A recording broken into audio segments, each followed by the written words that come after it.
Praise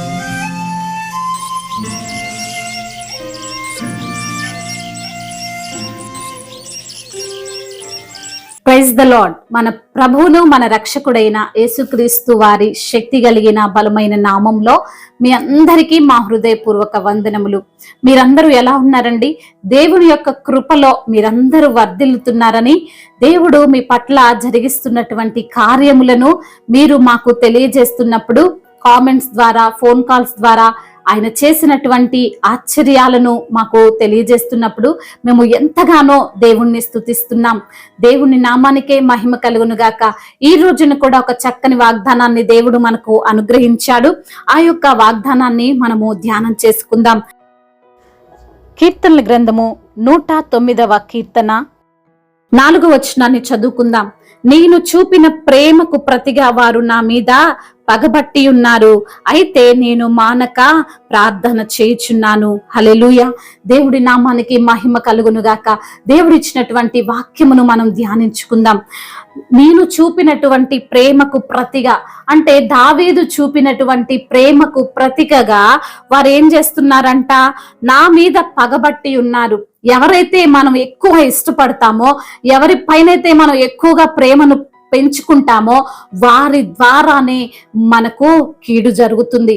వారే మనల్ని ద్వేషిస్తారు, వారే మనల్ని పడవేయాలని చూస్తారు, వారే మన యొక్క పతనాన్ని కోరుకుంటారు. కానీ ఏం చేస్తున్నాడంట దావీదు? నేను మానక ప్రార్థన చేయుచున్నాను. హల్లెలూయా. దేవుడికి మనం ప్రార్థన చేస్తే ఏ మనుష్యుడైనా మనకు కీడు చేయాలని చూసినా, మనకు విరోధమైన కార్యాలు చేయాలని చూసినా దేవుడు ఊరుకోడండి. ఆయన నామమును బట్టి చూపినటువంటి ప్రేమను మరుచుటకు దేవుడు అన్యాయస్తుడు కాదు. హల్లెలూయా.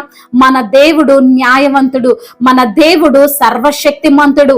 ఆయన నామములో మనము చూపిన ప్రేమను మర్చిపోవడానికి ఆయన మనుషుల వంటి వాడు కాదని ఈ రోజున దావీదు భక్తుడు మనకు జ్ఞాపకం చేస్తున్నాడు. అవునండి, దావీదు ఎంతగా అందరిని ప్రేమించినటువంటి వ్యక్తి, అందరి అవసరతలు తీర్చినటువంటి వ్యక్తి, ఒక రాజుగా ఉన్నటువంటి వ్యక్తి. తనకు వచ్చినటువంటి శ్రమ ఏంటంటే, తను ఎవరినైతే ప్రేమించాడో, ఎవరినైతే ఒక ఉన్నతమైన స్థానము తన హృదయంలో ఇచ్చాడో వారే తనను మోసం చేస్తున్నారు, వారే తన యొక్క పతనాన్ని కోరుకుంటున్నారు. ఈ రోజున ఈ యొక్క స్థితిలో నీవు కూడా ఉండినట్లయితే దేవుడు నీతో మాట్లాడుతున్నాడు. మనుషుల ప్రేమలు వ్యర్థం. దేవుణ్ణి ప్రేమించు, దేవుని యొక్క నామాన్ని నువ్వు ప్రేమించు, ఆయనను ఆశ్రయించు. మనుషులు నమ్మి మోసపోయిన వారు ఉన్నారు, మనుషులను నమ్మి అధైర్యపడిన వారు ఉన్నారు, మనుషులను నమ్మి కుప్పగూలిపోయిన వారు ఉన్నారు. కానీ దేవుణ్ణి నమ్మి మోసపోయిన వారు ఎవరు లేరని దేవాతి దేవుడు ఈ రోజున నీతో మాట్లాడుతూ నీకు ధైర్యం చెప్తున్నాడు. ఇప్పుడైనా నా వైపు తిరిగి అంటున్నాడు దేవుడు. హల్లెలూయా.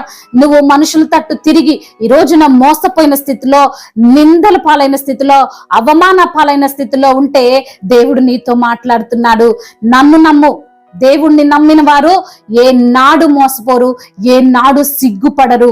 ఎవరి అయితే నిన్ను మోసం చేయాలని చూశారో, ఎవరైతే నిన్ను హేళన చేశారో వారి ఎదుటనే దేవుడు నిన్ను నిలవబెట్టబోతున్నాడు. హల్లెలూయా. దేవుడి నామములో నువ్వు చేసిన ప్రార్థన, దేవుని యొక్క బిడ్డల పట్ల నీవు చూపిన ప్రేమ, వారికి దేవుడి నామమును బట్టి నీవు చేసేటువంటి మేలు అన్ని కూడా దేవుడు తన యొక్క గ్రంథంలో రాసుకొని ఉన్నాడు. హల్లెలూయా.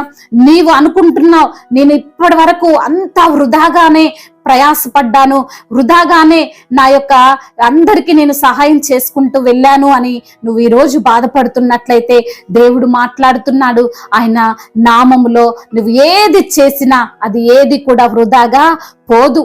వారు నీకు కీడు చేయాలని చూసిన దేవుడు దానిని నీకు మేలుకరంగా మారుస్తాడు. నీ శత్రువుల ఎదుటనే దేవుడు నిన్ను హెచ్చించబోతున్నాడు. నీ విరోధుల ఎదుటనే దేవుడు ఒక ఉన్నతమైన స్థానంలో నిన్ను నిలవబెడుతున్నాడు. నిన్ను చూసి నవ్విన వారి ఎదుటనే ఆయన నిన్నొక ఉన్నతమైనటువంటి స్థానంలో, నిన్ను చూసి నవ్విన వారందరి యొక్క వారిని సిగ్గుపరిచే రోజు దేవుడు తప్పక తీసుకొని వస్తానని వాగ్దానం చేస్తున్నాడు. దావీదు ఎన్నో శ్రమలు పడ్డాడు, ఎన్నో బాధలు తన శత్రువుల ద్వారా ఎదుర్కొన్నాడు.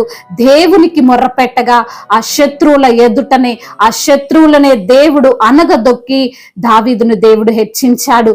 షడ్రక్ మేష అబేద్నెగోలను దేవుడు వారిని కూడా హెచ్చించి ఆ మంటల్లో నుంచి రక్షించి దేవుడి నామానికి మహిమకరంగా అనేకులు ఎవరైతే మంటల్లో వేశారో, ఎవరైతే వారి పతనాన్ని చూడాలనుకున్నారో వారే ఆ మంటల్లో కాలిపోయేటట్లుగా దేవుడు చేశాడు. హల్లెలూయా. ఆ రాజుతో సైతము నీ దేవుడే గొప్పవాడు అని పలికేలాగా దేవుడు చేశారండి. ఈ రోజున నీ జీవితంలో కూడా దేవుడు ఒక అద్భుతమైన కార్యం, ఆశ్చర్యమైన కార్యాన్ని జరిగించబోతున్నాడు. ఆ యొక్క వాగ్దానము దేవుడు మనందరి జీవితాల్లో నెరవేర్చునుగాక. ప్రార్థన చేసుకుందాం. ప్రతి ఒక్కరు కూడా తలలు వంచి ప్రార్థనలో ఏకీభవించగలరు. పరిశుద్ధుడు అయిన దేవా, మహాగణుడా, మహోన్నతుడా, మీకు వందనములయ్యా, స్తోత్రములు. ఈ రోజు నా తండ్రి మీరిచ్చినటువంటి వాగ్దానము ద్వారా అవును ప్రభా, మేము చూపినటువంటి ప్రేమకు ప్రతిగా వారు కీడునే చేయుచున్నారు ప్రభా, మా మీద పగబట్టి ఉన్నారు ప్రభా. అవును దేవా, అయ్యా నీ నామములో తండ్రి మేము చేస్తున్న మనవులన్నిటినీ తండ్రి అంగీకరించి నా తండ్రి ఆ శత్రువులకు తండ్రి శత్రువులు సిగ్గుపడేటట్లుగా శుభకరమైనటువంటి ఆనవాలను మాకు కనబరచండి తండ్రి. ఎందరైతే బిడ్డలు ప్రభా మనుషులు నమ్మి మోసపోయారో, అయా అవమానింపబడ్డారో, వేదన చెందుతున్నారో ప్రభువా, వారిని మీరు జ్ఞాపకం చేసుకోండి ప్రభా. నా దేవా, వారి ఎదుటనే ప్రభా నీ బిడ్డలైన వారిని, నిన్ను నమ్మిన వారిని, నీ పైన ఆశగున్న ప్రాణాన్ని ప్రభా మీరే తృప్తిపరచండి. ఆశగున్న ప్రాణాన్ని తృప్తిపరిచే దేవుడో ప్రభా తండ్రి, నీకు ఎందరైతే బిడ్డలు మొరపెడుతున్నారో వారి కష్టాల నుండి, వారి శ్రమల నుండి విడుదల దయచేయండి. వారికి ఉన్న అనారోగ్య సమస్యల నుండి విడుదల దయచేయండి. అయ్యా మీ పైన భారం వేస్తుండగా మీ భారము నా మీద మోపుము నిన్ను ఆదుకొని అంటున్నారు తండ్రి. సహాయము చేయండి. ప్రతి బిడ్డకు మీరు తోడై ఉండండి ప్రభా. అయ్యా వారికి ఉన్న ప్రతి సమస్య నుంచి విడుదల దయచేయండి. ప్రయాణాల్లో మీరు తోడుగా ఉండండి. రక్షణ లేని ప్రతి బిడ్డకు రక్షణ దయచేయండి. మారు మనసు లేని ప్రతి బిడ్డకు మారు మనసును మీరు అనుగ్రహించండి తండ్రి. మీ వాక్యానికి లోబడే మనసును దయచేయండి.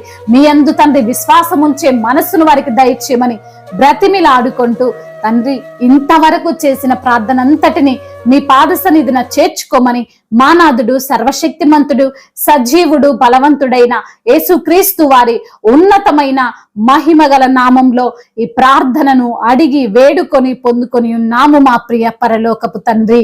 ఆమేన్. దేవుడు మిమ్మల్ని దీవించి బహుగా ఫలింపచేయునుగాక. ఆమేన్.